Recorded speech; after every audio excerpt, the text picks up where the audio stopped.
सिर्फ ट्रेडिंग ही एक ऐसा बिजनेस है, अगर आप प्रॉफिटेबल ट्रेडर बन जाते हैं, एक अच्छे ट्रेडर बन जाते हैं, तो ऑल ओवर लाइफ में आप एक अच्छे इंसान बन जाते हैं। ऐसा मैं क्यों कह रहा हूँ, देखिए आपको बताता हूँ। अगर आप प्रॉफिटेबल ट्रेडर हैं, मतलब अगर आप पैसा बनाने लग गए हैं और आप इससे घर चला रहे हैं, बहुत अच्छा प्रॉफिट आपको यहाँ से होता है, तो फिर आप एक अच्छे इंसान बन जाते हैं। ये ना दोनों आपस में डायरेक्टली प्रोपोर्शनल है। मतलब अगर आप अच्छे इंसान हैं तो ही आप अच्छे ट्रेडर यहाँ पर बन पाएंगे। अच्छे इंसान इन द सेंस, मतलब अगर आप ना न्यूट्रल है। इस पॉइंट को लास्ट में डिस्कस करते हैं, उससे पहले ये सारे पॉइंट डिस्कस कर लेते हैं कि अगर आप ट्रेडिंग करते हैं तो आपको कौन सी आदतें सीखनी चाहिए, कौन सी आदतें आपको अपनी रोजमर्रा की लाइफ स्टाइल में शामिल यहाँ पर कर लेनी चाहिए। देखिए, एक तो आपको 3:30 बजे के बाद, 3:30 के बाद जब मार्केट बंद होता है, उसके बाद आपको होमवर्क करना है। अगर आप होमवर्क नहीं करते हैं तो फिर आप यहाँ पर बहुत ज्यादा यहाँ पर मीन्स ग्रो नहीं कर पाएंगे।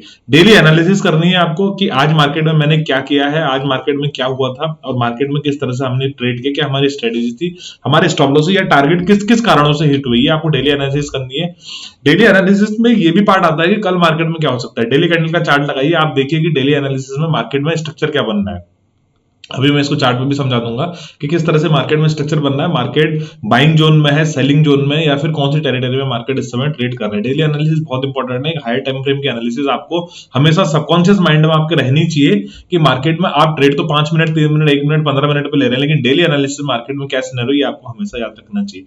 ये आपको याद तभी रहेगा जब आप ट्रेडिंग जर्नल बनाएंगे। जर्नल हमेशा मैं जर्नल के इसलिए इसलिए फेवर में रहता हूँ क्योंकि जर्नल आपको बहुत कुछ सिखाता है। आपको ये बताता है, अगर आप पिछले 2 दिन का डेटा देखेंगे, 3 दिन का डेटा देखेंगे, तो आप भूल चुके होंगे कि आपने मार्केट में क्या किया था। भले चार्ट आपके सामने रख दे रहे हैं, लेकिन अगर जर्नल आपने लिखा है उस दिन कि आपने किस बेस पे कौन सा ट्रेड लिया हुआ था, तो आपको जर्नल वहां काफी ज्यादा हेल्प यहाँ पर कर सकता है। इसलिए जर्नल हमेशा बनाना चाहिए। जर्नल आपको फीडबैक देगा कि पिछले 1 महीने में, पिछले 6 महीने में आपने किस तरह से ट्रेडिंग करी है और कितना आप इंप्रूवमेंट हो पाए हैं। ये आपको कंपैरिजन करने के लिए एक डेटा देगा, पुराना डेटा आपको, राइट।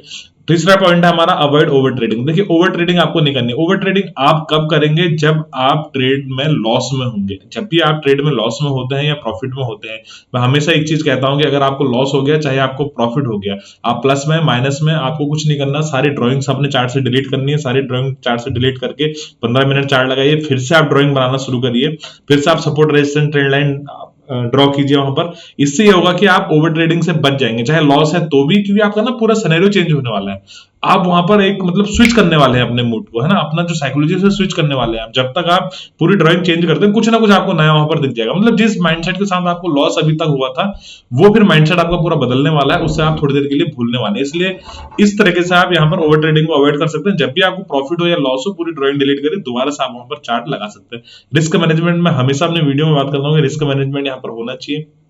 रिस्क मैनेजमेंट का बात यही है कि आप 1 लाख से ट्रेड कर रहे हैं तो आपको केवल 20,000 से वहां पर ट्रेड करना है। 1 लाख आपके डिमेट अकाउंट में पड़ा हुआ है तो 20,000 से ट्रेड करना है आपको। और आपका स्टॉप लॉसेस फिक्स होना चाहिए, स्टॉप लॉस डिफाइन होना चाहिए। जिस भी ट्रेड में आपका स्टॉप लॉस अगर लंबा हो रहा है, आपकी कैपेसिटी से ज्यादा यहाँ पर स्टॉप लॉस हो रहा है, तो फिर आप उस ट्रेड को हम अवॉइड करेंगे, दूसरा ट्रेड फाइंड आउट करने की कोशिश करेंगे। और हमेशा आपको स्टॉप लॉस और टारगेट डिफाइन होना चाहिए, मतलब रियलिस्टिक टारगेट होना चाहिए। ऐसा नहीं कि आपने लेट्स से 100 पर कोई ट्रेड खरीदा है तो आपका टारगेट यहाँ पर 600 लगा दिया, जबकि 600 मार्केट जाएगा भी नहीं।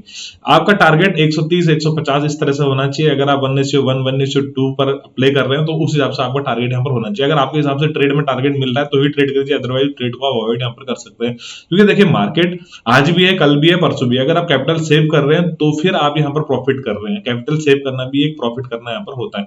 इमोशनल डिसिप्लिन, इमोशनल डिसिप्लिन से हमेशा बचना चाहिए। जो भी प्रॉफिटेबल ट्रेडर है, जो भी मतलब अच्छा ट्रेडर यहाँ पर है, वो हमेशा इमोशनल डिसिप्लिन में रहता है। इमोशनल इमोशनल साइकोलॉजी से हमेशा बचता है। इमोशनल साइकोलॉजी क्या होती है, देखिए, माना कोई ट्रेड आपने लिया हुआ है, ठीक है, ये ट्रेड माना आपको लॉस में हो गया है। अब नेक्स्ट ट्रेड मोमेंटम हो रहा है, चार्ट बन रहा है, तो आप यहाँ पर जबरदस्ती का घुस जाएंगे, जबकि आपको कोई यहाँ पर सेटअप नहीं दिख रहा, कोई आपका यहाँ पर रेंज नहीं दिख रही, कोई आपका स्ट्रेटजी वहां पर काम नहीं कर रही, आप घुस जाएंगे यहाँ पर, क्योंकि आप उसे इमोशनली अटैच हो जा रहे हैं कि इसने मेरा 2,000 रुपए कैसे लिया है, तो मैं इससे प्रॉफिट कमा के रहूंगा। इस चीज में क्या होता है कि आप ओवर ट्रेड करने लगते हैं, और ओवर ट्रेड करने के साथ साथ आपको वहां पर लॉस पे लॉस होता है।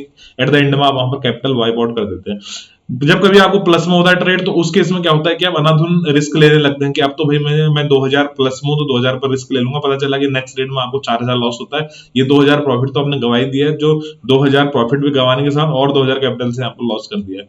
तो आपको यहाँ पर इमोशनल अटैचमेंट नहीं होना है किसी ट्रेड से। आप बस ये सोचिए कि ये ट्रेड आपका आखिरी ट्रेड नहीं होने वाला है। ये ट्रेड जो आप अगले 20 साल 30 साल ट्रेड करने वाला है, उनमें से कोई एक ट्रेड यहाँ पर ये आपने किया हुआ है, तो इससे बहुत ज्यादा इमोशनल अटैच आपको नहीं होना है, क्योंकि आपको अभी लंबे समय तक ट्रेड यहाँ पर करना है। अगर ये सोच के आप चलते हैं तो इमोशनल अटैच आप किसी भी ट्रेड से नहीं हो पाएंगे। इमोशनल अटैचमेंट एक उसमें भी होता है जब हमारा लॉस चल रहा होता है, हम ट्रेड को काट नहीं पाते, ये भी बहुत गलत बात है। आपका स्टॉप लॉस और टारगेट पॉइंट और स्टॉप लॉस आपका बिल्कुल डिफाइन होना चाहिए और रियलिस्टिक होना चाहिए। 20-30 पॉइंट का स्टॉप लॉस अगर आप ले रहे हैं तो 50-60 पॉइंट का टारगेट यहाँ पर लीजिए। इस हिसाब से ट्रेड नहीं मिल रहा तो ट्रेड को अवॉइड यहाँ पर कर सकते हैं। आज आज अगर आप 10,000-20,000 कैपिटल से ट्रेड कर रहे हैं और सिंगल लॉट में अगर आप ये चीजें नहीं कर पा रहे हैं, तो मेरा भरोसा कीजिए कि आप बड़ी कैपिटल में कभी नहीं कर पाएंगे। अगर सीखना है तो आप 10,000-20,000 कैपिटल से यहाँ पर सीख सकते हैं।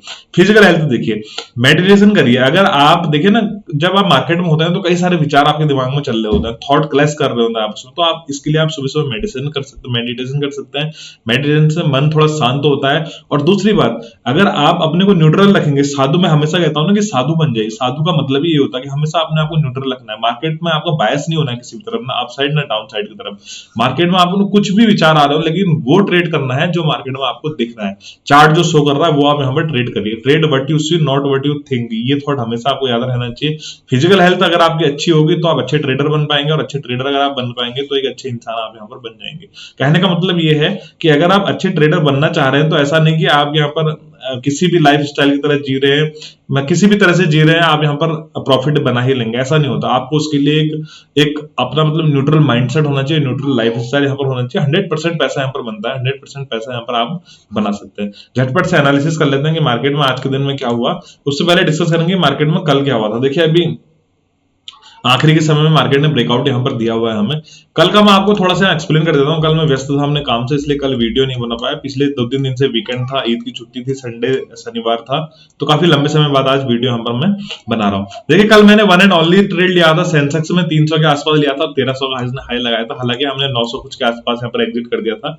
मैं इसका आपको बस केवल ये एक्सप्लेन कर दे रहा हूँ कि मार्केट मैंने ट्रेड मैंने किस मतलब क्या स्ट्रेटजी के साथ यहाँ पर लिया हुआ था, ये मैं आपको एक्सप्लेन कर रहा था। देखिए, 2-3 दिन से मार्केट रेंज में होने के बाद next day market gap up खुलता है। गैप अप खुलने के बाद मार्केट हमें अपसाइड की तरफ आता हुआ दिखता है। देखिए, जब भी मार्केट डाउन साइड की तरफ गैप अप खुलता है तो लोग प्रॉफिट बुकिंग करते हैं, और मार्केट अपसाइड की तरफ जा रहा है और गैप अप खुल जाता है तो भी यहाँ पर लोग प्रॉफिट बुकिंग करते हैं। गैप डाउन खुलता है, सॉरी, गैप डाउन खुलने के साथ होता क्या है, मार्केट हमें प्रॉफिट बुकिंग आती हुई दिखती है और प्रीवियस क्लोजिंग तक जाता है। क्लोजिंग के पास मार्केट थोड़ा सा होल्ड करता है। अभी देखिए ना, सेंसेक्स का मैंने 1 मिनट का चार्ट यहाँ पर लगाया हुआ था। सिंपल एनालिसिस ही कुछ भी नहीं थी। मैं हमेशा कहता हूँ कि जब भी मार्केट में स्ट्रक्चर ब्रेक हो, जब भी मार्केट में पैटर्न ब्रेक हो, तो वहां पर आप एक ट्रेड ले सकते हैं, रिस्क ले सकते हैं। बाकी ट्रेड मिलना नहीं मिलना वो तो मार्केट पे बात होती है कि मार्केट आपको कितना देने वाला है। देखिए, अगर मैं इसकी बात करूं, मार्केट यहां से एक चैनल बनाता हुआ अपसाइड की तरफ जाता हुआ दिख रहा है। थोड़ा ये लाइन थोड़ा गलत बन गई है, ऐसे कुछ चैनल बनाता हूं, मार्केट यहाँ पर अपसाइड की तरफ जाता हुआ दिख रहा है। मार्केट देखिए, हायर हाई हायर लो बनाते हुए अपसाइड की तरफ जा रहा है। मैंने इसका एक शॉर्ट्स भी बना के डाला हुआ था। उसके बाद क्या करता है, 77,500 के आसपास मार्केट एक रेजिस्टेंस लेता है, राइट। ये पिछला हमारा क्लोजिंग के आसपास भी था, यहाँ पर एक स्विंग भी बना हुआ है, यहाँ पर मार्केट रेजिस्टेंस लेता है। रेजिस्टेंस लेने के बाद देखिए मार्केट डाउन साइड की तरफ आता है। अब देखिए ना, जब मार्केट लाइव मार्केट में चल रहा तो हमें पता नहीं होता इसके आगे ऐसा मूव भी आ सकता है, इसके आगे ऐसा मूव भी आ सकता है। हमारा काम होता है प्रॉपर मैनेजमेंट के साथ रिस्क लेना, राइट। मार्केट में देखिए इस तरह से बनाया, ये पोल हो गया। अगर आप इसे पूरा काउंट करेंगे तो ये फ्लैग हो गया, तो मार्केट इसे अपसाइड की तरफ ब्रेक करे, अपसाइड की तरफ भी यहाँ पर जा सकता है। ठीक है, ये स्ट्रक्चर भी बनना था, लेकिन मैंने ट्रेड पहले ही ले लिया था। मैं आपको बताता हूँ मैंने कहां पर ट्रेड लिया था। ये मार्केट में सारे हायर और हायर लो हम काउंटिंग करते हैं। ये हायर लो है, हायर लो है, हायर लो, हायर लो, ठीक है। इनके ऊपर आपको हायर हाई दिख रहे होंगे। मार्केट इस तरह से जा रहा है, देखिए बहुत अच्छा प्राइजेक्शन बनाते हुए अपसाइड की तरफ जा रहा है। हमेशा मैं कहता हूं कि जब भी मार्केट जो रिसेंट हायर लो हो उसे अगर ब्रेक करे, उसके नीचे आगे रिटेस्ट करे, तो आप पी का ट्रेड भेजिए, वहां पर ले लीजिए, स्टॉप लॉस आपको छोटा मिल जाएगा। अगर ट्रेड चला तो आपके मन से वहां बहुत अच्छा प्रॉफिट बन सकता है, और नहीं चला तो आप वहां पर छोटा सा स्टॉप लॉस यहाँ पर देने वाले हैं। ऐसे ही हुआ था, मार्केट ने स्ट्रक्चर ब्रेक किया, स्ट्रक्चर ब्रेक करने के बाद मार्केट में रिटेस्ट के बाद मैंने एक पी का ट्रेड लिया, और मेरा टारगेट सिर्फ ये था। लेकिन जब मार्केट इतनी बड़ी बड़ी कैंडल बना रहा था तो फिर मैं यहाँ पर होल्ड कर गया, और जिसमें हमारा 290 का ऑप्शन हमारा यहाँ पर 1300 जाता हुआ दिखा। 1300 कहना इसलिए गलत हुआ क्योंकि हमने प्रॉफिट इसमें पहले ही बुक कर लिया था। बड़ा शार्प मोमेंटम था, कहीं बुक करने की जरूरत नहीं थी। मैं ऐसा नहीं कह रहा हूँ कि मैंने इतना बड़ा पेशेंस दिखाया और मैं यहाँ पर 900 तक रुके रहा। बहुत शार्प मोमेंटम था तो मैंने होल्ड कर लिया और बहुत अच्छा प्रॉफिट यहाँ पर सेंसेक्स में हुआ, वन एंड ओनली ट्रेड लिया हुआ था।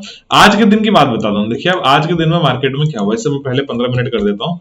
आज के दिन में देखिए मार्केट फिर से मार्केट फ्लैट खुलता है, फ्लैट खुलने के बाद अपसाइड की तरफ जाने लगता है। देखिए ना कभी भी क्या होता है, जब इतना बड़ा कैंडल बनता है तो अगला कैंडल इनसाइड कैंडल ही बनता है। अगर मार्केट इतना बड़ा कैंडल बना रहा है और नेक्स्ट डे मार्केट थोड़ा गैप अप खुल जाता है तो फिर हमें इनसाइड कैंडल देखने को मिलता है, क्योंकि इतनी बड़ी रेंज मार्केट अपसाइड की तरफ ब्रेक नहीं कर सकता यूजुअली, कभी कभी कर भी देता है। मार्केट गैप अप खुलता है, गैप अप खुलने के बाद अपसाइड की तरफ जाता है, अपसाइड की तरफ जाने के बाद यहाँ पर मार्केट होल्ड करता है, same as bank Nifty hold करता है, सेम एज निफ्टी मार्केट यहाँ पर होल्ड करता है। मैंने एक एग्रेसिव ट्रेड लिया हुआ था सेंसेक्स में, उसके पीछे का लॉजिक मैंने एक्सप्लेन कर दिया था, फिर भी मैंने टेलीग्राम पे पूछा भी था मैंने, लेकिन बहुत सारे लोगों ने मुझे बहुत अच्छा अच्छा बताया था। बहुत खुशी हुई कि आप लोग भी मेहनत कर रहे हैं, सीख रहे हैं आप लोग भी। देखिए 2 तारीख का चार्ट ये है, सेम लॉजिक था। देखिए मार्केट जब वॉलेटाइल हो रहा था तो मैंने कोई ट्रेड नहीं लिया, मार्केट काफी वॉलेटाइल हो रहा था। जब मुझे प्राइजेक्शन दिखा, देखिए market higher high higher low बनाते हुए अपसाइड की तरफ जाता है। जब भी मार्केट ने रिसेंट लो ब्रेक किया, मैंने एक पी का ट्रेड यहाँ पर लिया और एक अच्छा प्रॉफिट यहाँ पर मिलता है। सेंसेक्स का स्पाइक बहुत अच्छे लगते हैं, 400 के आसपास हमने ट्रेड लिया होता, तो 480 के लगभग इसने हाई लगाया, 410 के आसपास ट्रेड लिया था आई थिंक मैंने, 480 का इसने हाई लगाया। मेरा टारगेट हालांकि कल की तरह था, क्योंकि मार्केट में मुझे ऐसा लगा कि जो मतलब बड़े टाइम फ्रेम पे मार्केट ऊपर गया फिर डाउन साइड की तरफ आया, आज मार्केट ऐसा करके कुछ आ सकता है, लेकिन मार्केट हुआ नहीं, होल्ड कर रहा था अभी तक, और अब मार्केट ने यहाँ पर ब्रेकआउट दे दिया। सिंपल लॉजिक था, कल भी मैंने इसी लॉजिक पर ट्रेड लिया था, जब मार्केट ने अपना स्ट्रक्चर ब्रेक किया था, पैटर्न ब्रेक किया था, तभी मैंने ट्रेड लिया था। आज भी मैंने इसी लॉजिक पर ट्रेड लिया। यहाँ पर कोई रॉकेट साइंस नहीं है, सिर्फ प्राइजेक्शन फॉलो करते हैं हम, जो हमें चार्ट में दिख रहा है वो हम फॉलो करते हैं। उसके बाद देखिए निफ्टी में एक बार फंसा मैं, निफ्टी ने यहाँ मार्केट ने रेंज बनाई, रेंज बनाने के साथ देखिए मार्केट यहां पर से देखिए डाउन साइड की तरफ आता है। ठीक है, डाउन साइड की तरफ आता है तो मार्केट ने ब्रेक भी कर दिया 1 मिनट कैंडल में। मैंने यहाँ पर 15 पॉइंट का स्टॉप लॉस के साथ ट्रेड ले लिया। मेरा इंटेंशन ये था, मार्केट ने कल डाउन साइड का मूव दिया, आज थोड़ा ऊपर गया, आज मार्केट कंटिन्यू कर सकता है और ये शार्प मोमेंटम हमें कल की तरह देखने को मिल सकता है। 23,150 का टारगेट हमें यहाँ पर देखने को मिल सकता है, मेरा इंटेंशन ये था। लेकिन मार्केट ने देखिए ना इमीडिएट देखिए कितनी बड़ी, मतलब जैसे ही कैंडल बेयरिश कैंडल बनाई वैसे ही मार्केट ने हमें बुलिश कैंडल बना दिया और मार्केट स्टॉप लॉस लेते हुए ऊपर चला गया। कोई बात नहीं, जब मार्केट यहाँ पर होल्ड करता है, थोड़ी सी पॉज कैंडल बनाता है, अब मुझे लगा कि ब्रेकआउट होगा तो मार्केट यहाँ से अपसाइड की तरफ मोमेंटम दे सकता है। हालांकि मैंने बड़ा सेफ प्ले किया था, यहाँ पर 105 के ऊपर एक ऑप्शन मैंने यहाँ पर लिमिट प्राइस लगाया हुआ था, मार्केट फिर नीचे गया, मैंने ऑप्शन छोड़ दिया, कुछ नहीं किया मैंने। फिर मार्केट जब स्लो एंड स्टेडी ऊपर आता है तो अभी 3 बजे के समय मार्केट ने हमें ब्रेकआउट दिया है, 125 130 का मार्केट इसने इस ऑप्शन ने यहाँ पर हाई लगाया है। कुल मिला के इसके पीछे का लॉजिक बस ये था, मार्केट ने रेंज ब्रेक किया, रेंज ब्रेक करने के बाद रिटेस्ट किया, रिटेस्ट करने के बाद अपसाइड की तरफ मार्केट चला गया। इस ट्रेड के पीछे कुछ खास प्रॉफिट नहीं हुआ, क्योंकि देखिए ना मार्केट पूरे दिन भर में रेंज में था, यानी प्रीमियम यहाँ पर मेल्ट हो रहे हैं। जब भी मार्केट इस तरह से रेंज में आता है तो बहुत अच्छा मोमेंटम यहाँ पर होता नहीं, और कल के दिन में इतनी शार्प सेलिंग आई है तो सॉरी, तो प्रॉफिट मिलता हमें सेल साइड में। बाइंग साइड में प्रॉफिट इसलिए नहीं मिला, देखिए क्योंकि ना एग्रेसिव सेलर ऊपर से एग्रेसिव बने हुए हैं यहाँ पर। जब भी मार्केट ऐसा अपसाइड की तरफ जाएगा तो मार्केट में एक अच्छा हमें मतलब डिफेंस दिख सकता है अपसाइड की तरफ में, इसलिए हमें बहुत अच्छा प्रॉफिट नहीं मिला ऊपर की बाइंग साइड में। कल के लिए देखिए यहाँ पर क्या हो सकता है, मार्केट जब जब इस 50% के लेवल के आसपास आएगा और यहां से हमें कोई भी अगर डाउन साइड का सिग्नल मिलेगा तो बहुत अच्छा हमें यहाँ पर डाउन साइड का मोमेंटम देखने को मिल सकता है। इस बात को नजर बना के रखना कल के दिन में। अगर मैं से थोड़ा और ऊपर लगा तो 50% के आसपास मार्केट अभी ब्रेकआउट के समय यहाँ पर आया हुआ है।